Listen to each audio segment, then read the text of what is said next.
Dear Papa Dudut, isang mapagpalang araw po sa inyo at sa lahat ng nakikinig na katulad kong minsan nang nagkubli sa likod ng ngiti habang tahimik na nagtatago ng mga kwentong hindi alam ng mundo. Tawagin niyo na lamang po ako sa pangalang Lara, 32 taong gulang, Tubong, Santa Amalia, Pangasinan, ang bunso sa 6 na magkakapatid at kasalukuyang nagtatrabaho dito sa Dubai bilang service crew. Sa totoo lang, Papa Dudut, halos 1 buwan ko pong sinusulat-sulat, binubura, inuulit itong liham na ito. Hindi ko alam kung may makakaintindi o may makaka-relate, pero sabi nga nila, may mga kwento talagang kailangang ilabas para gumaan ang dibdib. At ngayong nasa ibang bansa ako, malayo sa pamilya, malayo sa gulo, malayo sa mga nakasanayan ko, dito ko lang nagawa ang huminto at kilalanin kung sino talaga ako. Hindi ko maalala kung kailan nagsimula, pero bata pa lang ako, masanay ako sa mga larong panlalaki, mas komportable sa mga kaibigang lalaki at mas madalas, mas napapatingin ako sa mga babae. Alam ko noon na hindi iyon tama ayon sa relihiyon namin. Hindi iyon tatanggapin ng pamilya, kaya tinikom ko ang bibig ko. Pinangatawanan ko ang tahimik na pakikipaglaban sa sarili kong damdamin. Hindi ako malandi, hindi ako liberated, hindi ako pa-sexy. Ako'y simpleng babae na, t-shirt, pantalon, sneakers, walang make-up, walang arte, pero may mundong hindi ko alam kung saan ko ilalagay ang sarili ko. Taong 2008 una kong trabaho. Doon ko nakilala ang babaeng parang naging salamin ng katahimikan ko. Malambing, mabait, hindi niya alam pero siya ang unang gumulo sa puso ko. Sabi ko sa sarili ko, wag, bawal, hindi dapat.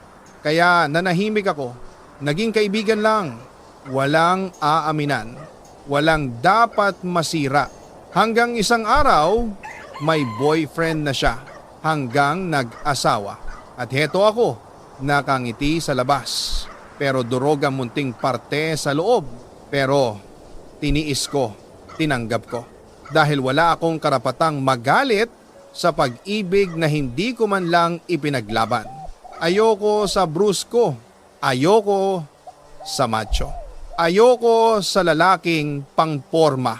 Kapag nagkakagusto ako sa lalaki, madalas sa mga tipong malumanay, medyo silahis o yung hindi aggressive. Kaya minsan tinanong ko sarili ko, babae pa ba dapat ang minamahal ko? O lalaki? O pareho? Pero habang tumatanda ako, unti-unti kong natanggap na hindi ko kailangang mamili kung saan ako kabilang. Ang mahalaga ay marunong akong magmahal ng totoo. Hindi ako maporma. Hindi ako model type. Hindi ako malandi. Hindi ako makeup girl. Pero sabi ng mga kaibigan ko, may itsura raw ako, sayang daw kung hindi ako mag-ayos. Pero Papa Dudut, paano ka mag-aayos?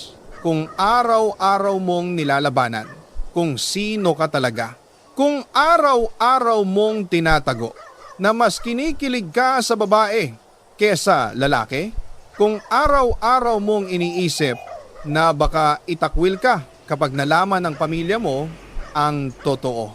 Dear Papa Dudut, pagdating ko sa edad na 22 taon 2010, napadpad ako sa pangalawa kong trabaho, isang kilalang fast food chain sa Maynila. At doon, unang beses kong naranasan kung paano magpahalaga ang isang lalaki. Si Kiro, hindi ko makakalimutan, sweet, thoughtful, palaging nandyan, laging nauuna sa pintuan para hintayin ako, kumakain kaming sabay, sinusundo ako sa locker bago umuwi. At Papa Dudut, Sino ba naman ang hindi mahuhulog sa isang lalaking may ganitong mga kilos? Tinawag pa namin ang isa't isa ng Brad para kunwari barkadahan lang kahit pareho naming alam na may kung anong kuryente kapag nagkakatitigan kami. Pero dumating ang balitang parang sumuntok sa sikmura ko, may girlfriend na pala siya. At hindi lang basta girlfriend, matagal na pala. Seryoso na pala, kaya napahinto ako, napaurong. Napaisip na naman, ayan ka na naman Lara, bakit ba lagi kang napapahulog sa maling tao? Masakit, oo, pero salamat din. Kung hindi natapos ng maaga, baka ako pa ang nakasira ng relasyon ng iba. Harutan lang pala ang lahat. Ako lang ang nagseryoso. Taong 2011, nag-enroll ako sa kolehiyo. 2 taong kurso lang, praktikal, para makatrabaho agad. Doon ko nakilala si Allen, mabait, mahinhin kumilos. At sa totoo lang, mas lalaki pa siguro ako minsan sa galaw. Classmate ko siya sa loob ng 2 taon. Kasama ko siya sa grupo ng mga kaibigan na laging nagtutulungan sa projects, nagre-review sa library, at naghahati-hati sa baon. Hindi siya aggressive, hindi siya showy, hindi siya malandi, pero consistent.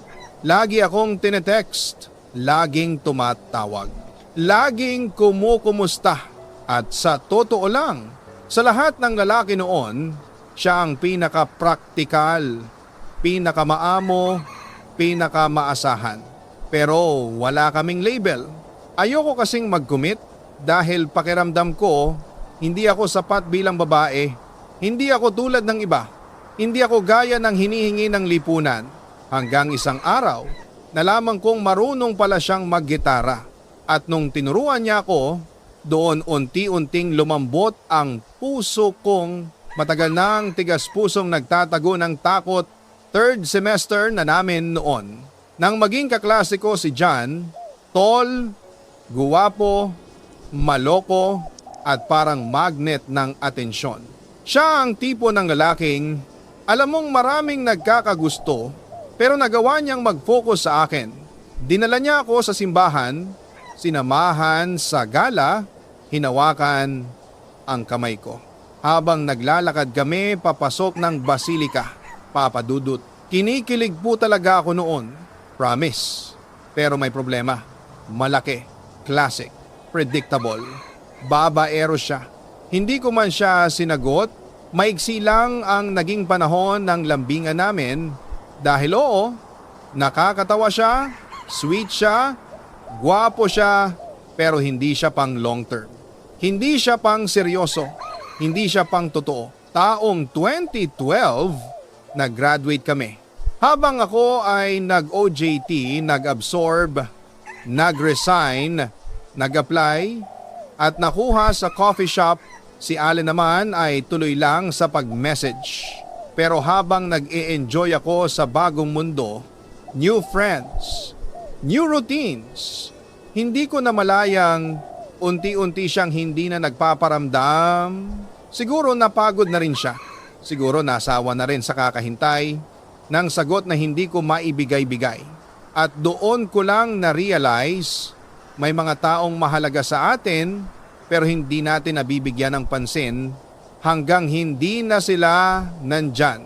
Pero ganun talaga ang buhay, Papa Dudut. Minsan, kailangan nating mawalan para maintindihan kung ano ang tunay na mahalaga. Dear Papa Dudut, matapos ang serye ng mga lalaking dumaan, nanatili sandali pero hindi man lang tumagal sa puso ko, dumating ang 2 babaeng lubos na nagpatibok at nagpagulo ng katahimikan kong pilit kong binabantayan. Sila si Angel at si Fe. 2 babae, magkaiba pero parehong nag-iwan ng sugat at aral na dala ko hanggang ngayon. Sa coffee shop na pinapasukan ko noon, doon ko siya unang nakita. Si Angel, maganda, sweet, approachable at may kung anong aura na parang humahatak sa akin kahit hindi ko gusto, hindi ko alam kung ano ang meron sa kanya. Pero sa tuwing ngingitian niya ako, parang lumiliwanag ang buong shift ko. Madalas niya akong hintayin pag aalis na at kapag pauwi kami, hawak niya ang kamay ko sa gilid ng logbook area na parang wala lang pero sa puso ko may kung anong kumikirot at gumigising. Kapag break time, siya ang unang nagyayaya. Kapag may lakad ang grupo, lagi siyang nakadikit sa akin.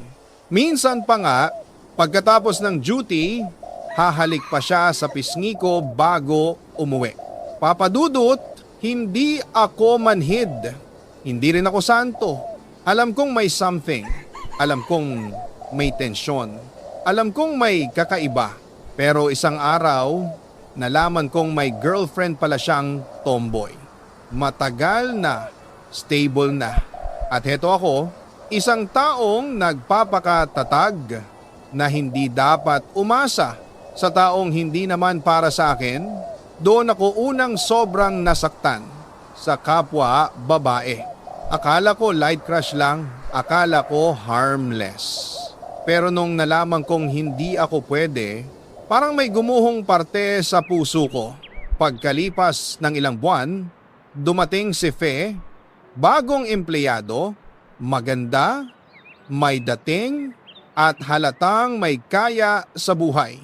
Medyo boyish siya kumilos, pero hindi brusko, parang strong independent woman na may sariling mundo at papadudot doon ako mas nahulog. Hindi lang basta kilig, hindi lang basta attraction, kundi yung pakiramdam na gusto kong alagaan ang taong ito. Ako ang gumawa ng paraan para mapalapit. Ako ang nagbukas ng pinto. Ako ang lumapit. Ako ang nag-effort. Ako ang nagbigay ng sarili ko ng buo. At hindi ko alam kung mali ba ako o tama. Pero sa bawat araw na lumilipas, kasama siya, mas lalo akong nahulog. Kasama namin si Jose, isang lalaking coworker namin na may gusto rin kay Fe. At dahil pareho kaming tagahanga niya, naging barkada kaming tatlo. Pero kahit tumatawa ang lahat, ako yung nananatiling nagtatago. Ako yung humihiling. Ako yung takot umamin pero takot din mawala. At si Fe, alam kong may kinikimkim din siya. Hindi niya sinasabi pero sa paraan niya ako tingnan, sa paraan niya ako yakagin sa mga gala, sa paghihintay niya sa akin hanggang madaling araw. Ramdam ko. Kahit hindi naming pag-usapan, ramdam ko. May mga pagkakataong nag-a-absent kami pareho sa trabaho, magbabagyo trip, 3 araw sa isang kwarto, 3 pusong naliligaw sa isa't isa. Pero kahit masaya, hindi ko maitago ang sakit. Kapag nakikita kong mas malakas ang chemistry nila ni Jose, alam kong pinipigilan niya. Alam kong ayaw niyang umagaw. Alam kong may respeto siya, pero papadudot, paano pipigilan ang puso? Kaya kahit masakit, tinanggap ko na lang na baka hindi talaga kami at baka ako lang ang nagpipilit ng posibilidad na wala naman talaga. Pero mali pala ang timing. Maraming buwan ang lumipas, maraming lumuwag, maraming nagtama, maraming nagkahulugan. At nang tuluyan naming sinubukan, naging masaya kami, punong-puno ng bago, punong-puno ng lambing, punong-puno ng pangarap. Pero habang tumatagal, lumalabas ang ugat ng problema. Si Faye ay maluho, ako'y walang-wala. Utang dito, utang doon, gastos dito, gastos doon. Ako ang sumasalo. Ako ang nag-a-adjust. Ako ang nagtitipid. Ako ang hindi kumakain. Ako ang nagbubuhat. At oo, mahal ko siya. Pero mahal ko rin ang sarili ko. At kinain ako ng takot na baka Sa sobrang pagmamahal ko, maubos ko ang sarili ko at doon nagsimula ang pagbitak ng lahat. Dear Papa Dudut, kung minsan hindi natin namamalayan na unti-unti na pala tayong nauubos habang desperado tayong punuin ang taong hindi naman marunong pahalagahan ang alay nating pag-ibig. Ganito ang nangyari sa amin ni Fe. Sa paglipas ng mga buwan, unti-unting lumilitaw ang mga bagay na hindi ko napansin noon. Ang hilig niyang bumili ng mga mamahalin at hindi kailangan ang pagiging kampante niya na ako ang laging sasalo sa bayarin ang kakulangan niya sa pag-aalala kung kaya ko pa ba. Papa Dudut, ilang beses akong pumasok sa duty na hindi man lang kumakain para lang may panggastos kami. Ilang beses akong nagbigay kahit wala ako. Ilang beses kong nilunok ang sarili ko para lang wag siyang masaktan. Pero habang siya ay bumibili ng gamit na lampas sa sahod namin, ako naman ay nagtatapal ng pondong hindi ko naman hawak. Hindi ko siya sinisi, minahal ko siya buong buo. Pero habang lumilipas ang panahon, mas lalo kong nararamdaman na ako lang ang nagdadala ng relasyon at bilang tao, napapagod din. Hindi man sabay-sabay pero dahan-dahan, unti-unting inuukit ng sakit ang puso ko. Maraming beses kaming nagbangayan dahil sa gastos sa paraan ng pag-manage niya ng pera sa mga kinalakihang ugali na parang hindi ko kayang baguhin, naging cycle na lang, ako ang nagtatampo. Siya ang umiiyak, ako ang mag-adjust, siya ang pababalikin ko, ako ang magtitiis. Hanggang sa napansin kong hindi na ako masaya. Hindi dahil hindi ko siya mahal, kundi dahil hindi ko na mahal. Ang nagiging ako kapag kasama ko siya at minsan, Papa Dudut, ang pinakamahirap. Hindi yung iiwan ka, kundi yung realizing na kailangan mo siyang bitawan kahit mahal mo pa. Isang araw, habang magkatabi kaming kumakain, ramdam kong may mabigat sa hangin. Tahimik siya. Tahimik ako. At doon niya sinabi na gusto ko munang ayusin ang sarili ko. At Papa Dudut, iyon na ang simula ng pagtatapos namin. Hindi ko alam kung paano huminga nung mga oras na iyon. Parang may pumutok sa loob ko. Pero wala akong karapatang magreklamo dahil matagal ko na ring alam na may mali na. Naghiwalay kami ng walang sigawan, walang malaking eksena, walang sumbatan, puro luha lang at kapwa naming pagpapanggap na okay lang. Pero pag uwi ko sa boarding house, bumigay ako. Umiyak ako ng matagal, ng paulit-ulit nang hanggang sa wala ng luha na may mailabas. 3 taon namin pinagsamahan pero parang isang iglap lang nang tuluyang nawala. Mas lalo akong nalugmok pagkatapos ng hiwalayan. Kahit busy ako sa trabaho, kulang pa rin ang bawat oras para matakasan ang mga ala-ala namin at doon ako nagdesisyon, kailangan kong lumayo. Nag-resign ako mula sa aking stable job. Job na minahal ko, trabahong nagbigay sa akin ng pamilya, mga kaibigan, mga alaala. Pero kailangan kong piliin ang sarili ko. Kailangan kong huminga. Kailangan kong magsimula ulit. At doon ko naisip, mag-a-abroad ako. Hindi para tumakbo, kundi para lumayo sa mga lugar na nagpapaalala sa kanya. Para matutunan kong mabuhay mag-isa, para hanapin ang sarili kong matagal ko nang nakalimutan. Naging mahirap, naging magastos, naging magulo, pero nang dumating ako sa Middle East, isang bagay ang malinaw. nasa tamang direksyon na ako. Dala ko ang sakit pero dala ko rin ang pag-asa na darating ang panahon na makakabangon ako at papadudot doon nagsimula ang panibagong kabanata ko. Dear Papa Dudut, akala ko noong una sa pag-alis ko ng Pilipinas, maiiwan ko rin ang sakit. Pero hindi ko pala alam na kahit anong layo ng marating mo, sumasabay ang bigat hanggang handa ka nang bitawan ito. Paglapag ko sa Middle East, parang ibang mundo ang binuksan ko. Mainit ang hangin, malalaki ang gusali, halos lahat ay bago sa paningin ko. Pero ang pinaka hindi ko nakalimutan ay yung pakiramdam na ako lang mag-isa. Walang walang pamilya, walang mga kaibigang sanay na kasama ko, walang kilala, ako lang.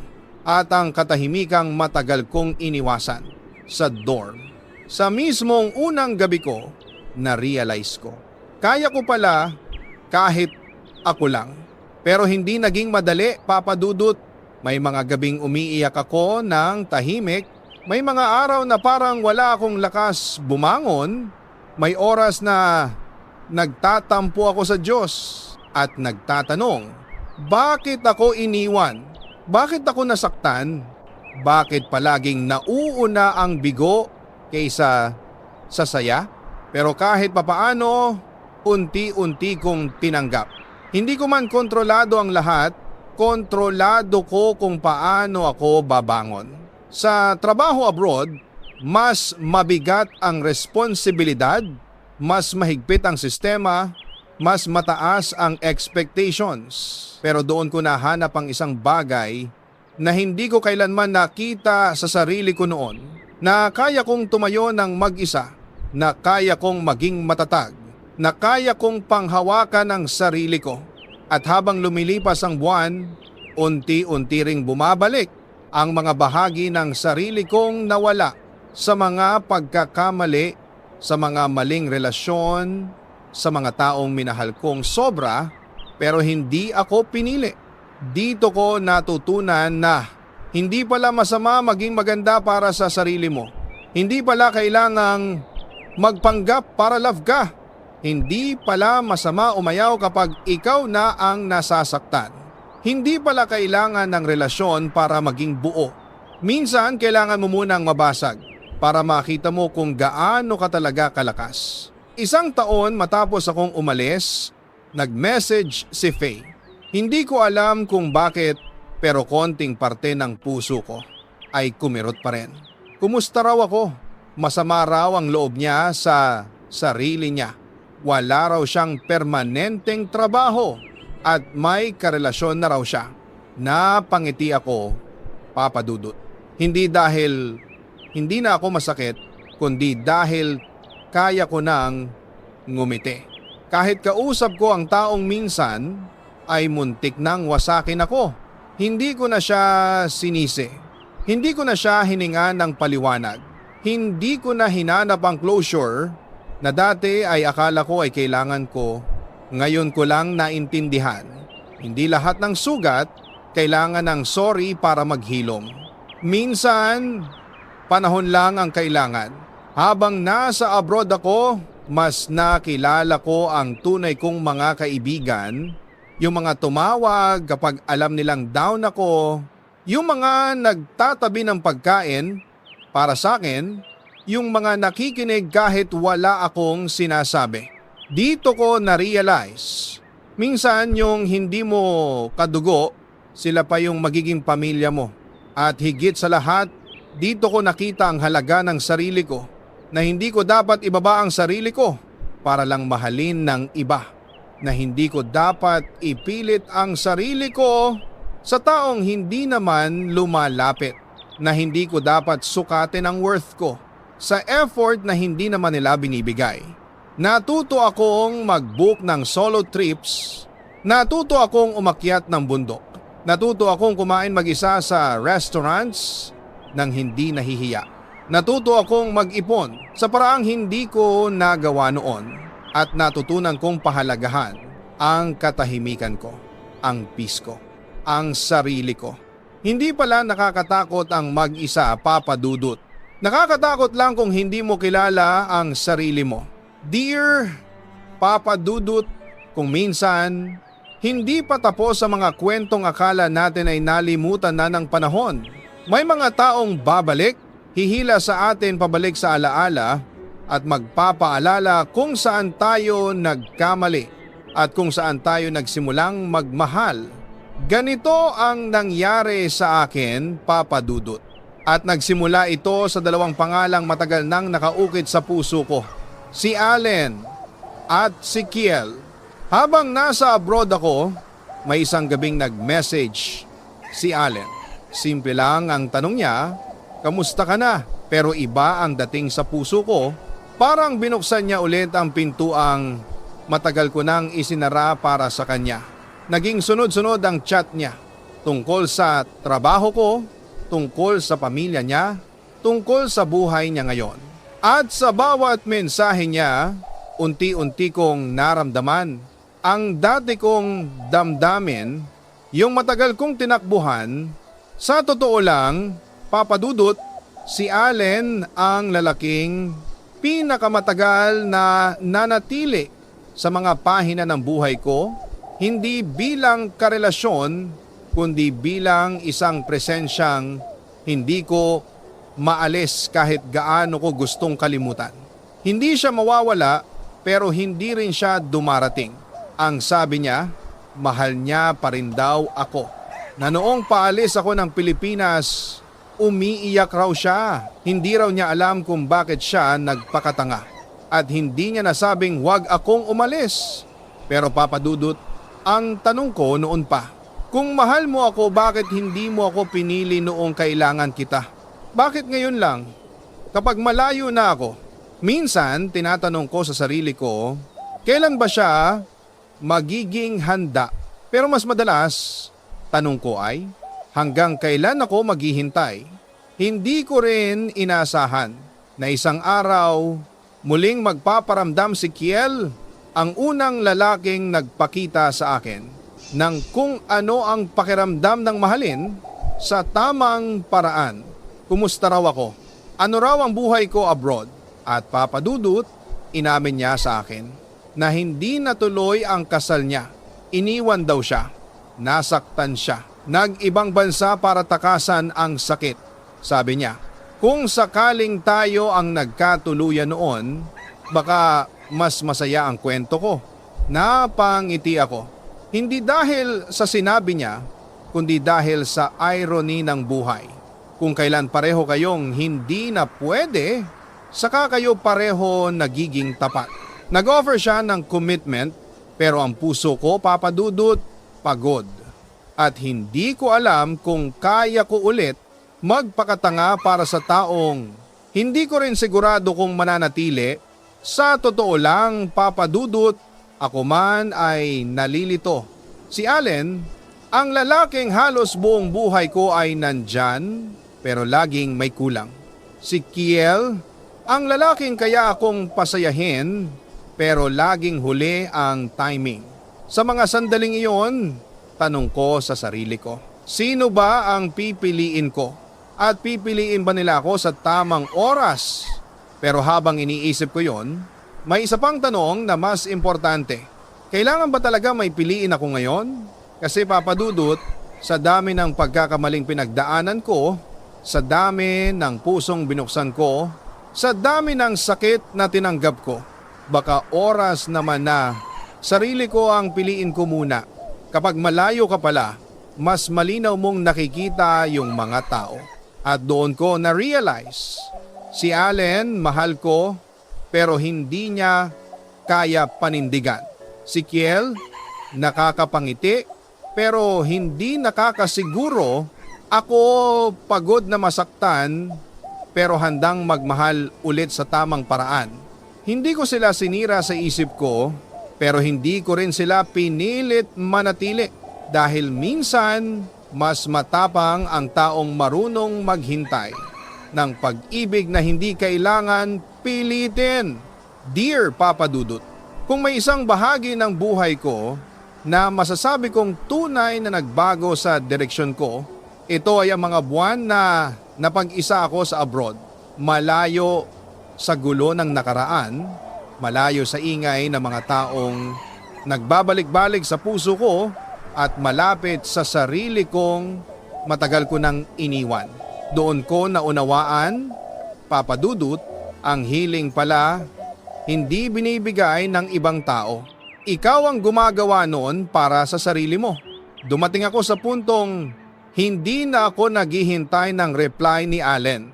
Hindi na ako nagseselos kapag may bago siyang ka-chat. At hindi na ako natutuwa kapag nagpaparamdam siya. Dumating ako sa puntong may message siya pero hindi ko na binubuksan. Hindi dahil bitter ako pero dahil sa wakas naiintindihan ko na. Kung mahal ka talaga ng tao, hindi niya hahayaang mangulimot ka habang buhay siyang nagdadalawang isip. Oo, Papa Dudut, mahalaga siya sa akin. Pero hindi sapat ang salitang mahalaga para ipaglaban ang isang relasyon na hindi naman niya kailanman pinili na maging kayo. Kaya ako ang kumalas. Hindi dahil tinalikuran ko siya, kundi dahil pinili kong hindi na ako magmakaawa sa pag-ibig na hindi niya kayang buuin. Ngunit hindi doon natapos ang lahat, Papa Dudut. Dahil si Kiel, siya naman ang sunod na bumalik.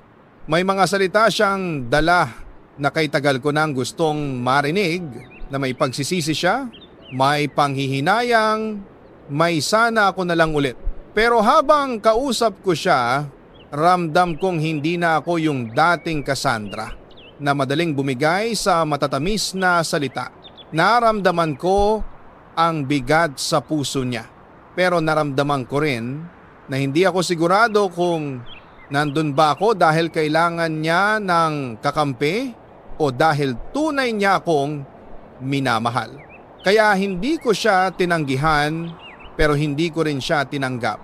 Dahil minsan, Papa Dudut, nakakasakal maging sandalan kapag hindi naman tayo ang tahanan sa tuwing iniisip ko yung mga tsansa na binigay ko sa maling tao. Naiisip ko rin wala pa pala akong binigay na kahit isang pagkakataon para mahalin ang sarili ko. Ang alam ko lang noon kung sino ang lumalapit, yon ang dapat kong tulungan, yon ang dapat kong pagbigyan, yon ang dapat kong pagsuportahan. Pero ngayong nasa ibang bansa ako, malayo sa lahat, may araw na bigla kong na-realize kaya ko palang mabuhay ng masaya. Nang wala kahit sino. Oo, Papa Dudut, may lungkot. May gabi na umiiyak ako, may umaga na parang kulang ang buhay. Pero sa dulo, may kapayapaan at iyon ang bagay na hindi ko naranasan sa kahit isang lalaki sa nakaraan ko. Ang bagong ako, Papa Dudut, hindi na naghihintay. Hindi na lumalaban sa laban na mag-isa lang siya. Hindi na nagpapakain sa mga pangako. Hindi na sumusugal sa walang malinaw na kasiguraduhan. Ang bagong ako, marunong nang tumanggi. Marunong nang magpaalam. Marunong nang magsabi ng tama na. Marunong nang maglakad palayo. Kahit mahal ko pa. At higit sa lahat, marunong nang pumili ng katahimikan kaysa sakit. Habang papalapit ang pag-uwi ko, napapaisip ako, makikipagkita ba ako kay Allen? Haharapin ko ba ulit si Kiel? Bubuksan ko ba ang pinto ng puso ko muli? Pero sa totoo lang, hindi ko alam. Hindi ko sinasagot ang sarili kong tanong. Ang malinaw lang sa akin ngayon, kung may babalik, dapat malinaw ang intensyon. Kung may mananatili, dapat handa siya.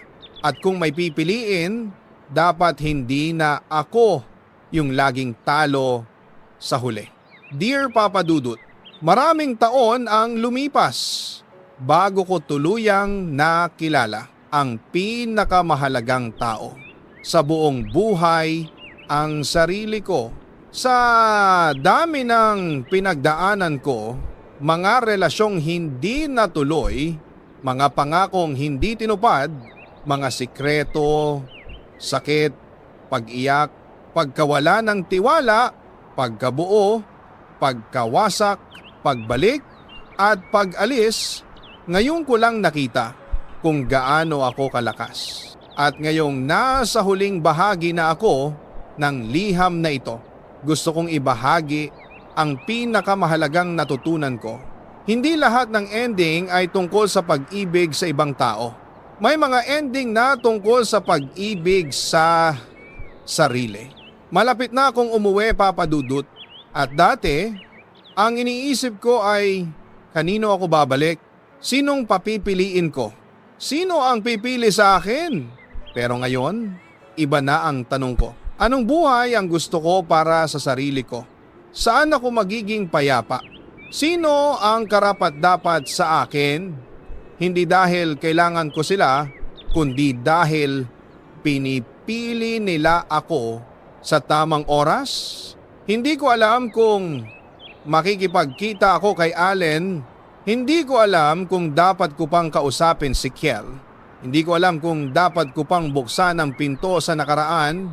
Pero malinaw sa akin, kung babalik man sila sa buhay ko, dapat malinaw, buo at handa na sila, hindi paminsan-minsan lang, hindi tuwing malungkot sila, hindi tuwing kailangan nila ng kasama, hindi ako babalik sa pagiging second option sa sarili kong kwento. Napakarami kong pagkakamali noon, Papa Dudut, paulit-ulit kong ibinibigay ang puso ko sa mga taong hindi handang panghawakan ito. Ilang beses akong umiyak sa mga gabing hindi nakikinig ang langit, sa mga dasal kong sana siya na ang para sa akin. Pero ngayong mas malawak na ang pananaw ko, nauunawaan ko na minsan kaya hindi tayo binibigay sa taong mahal natin ay dahil hindi sila ang magpapabuti sa atin. At sa paglipas ng panahon, unti-unti kong natutunang hindi lahat ng gusto mo ay mabuti para sa iyo. Hindi lahat ng nagmamahal ay kaya kang mahalin ng tama. Hindi lahat ng pangakong nakakakilig pakinggan ay dapat paniwalaan. At higit sa lahat, hindi lahat ng iniwan ka ay kailangan mong hintayin. Ngayong papauwi ako sa Pilipinas, may baon akong bagong tapang. Tapang na hindi ko nakita noon pero nabuo sa lahat ng sugat ko. Hindi ko alam kung magkakaroon pa ng kami ni Allen. Hindi ko alam kung may chance pa si Kiel. Pero alam ko na kapag nagmahal ulit ako, hindi na ako yung Cassandra na takot masaktan. Hindi na ako yung Cassandra na umaasa sa mga paramdam. Hindi na ako yung Cassandra na laging pangalawa. Kung may darating man, nais ko yung taong pipiliin ako ng buo, hindi yung kasama lang kapag masaya, hindi yung nagtatago kapag nahihirapan, hindi yung lumalapit lang kapag mag-isa. Gusto ko yung pag-ibig na hindi kailangan ipaglaban ng mag-isa. Gusto ko yung pag-ibig na hindi nakakabawa sa pagkatao ko, kundi nagdadagdag sa pagkatahimik ko. At kung hindi dumating iyon, handa ako, masaya ako, payapa ako. Dahil sa wakas, mahal ko na rin ang sarili ko. Kung may nakikinig man ngayon na may parehong kwento gaya ko, isang bagay lang ang gusto kong iwan sa inyo. Hindi ka mali kung umalis ka. Hindi ka mahina kung iniwan mo ang mga taong hindi marunong mahalin ka ng tama. At hindi ka selfish kung pinili mo ang sarili mong kapayapaan. Minsan, ang tunay na pag-ibig hindi nanggagaling sa espasyong iniwan ng iba. Nanggagaling ito sa mga puwang ng puso mong unahin mong punan. Maraming salamat, Papa Dudut, dahil pinakinggan mo ang liham ko. Sana po ay maging gabay ito sa mga tulad kong naligaw nasaktan pero hindi kailanman sumuko. Habang buhay akong magpapasalamat sa programa mo. Kung saan kahit gaano kabigat ang kwento, lagi mong ipapaalala sa amin na dito sa Papa Dudut Stories, hindi ka nag-iisa. Lubos na gumagalang, Cassandra, mula sa isang pusong pinagdaanan ng lahat pero marunong nang pumili para sa sarili.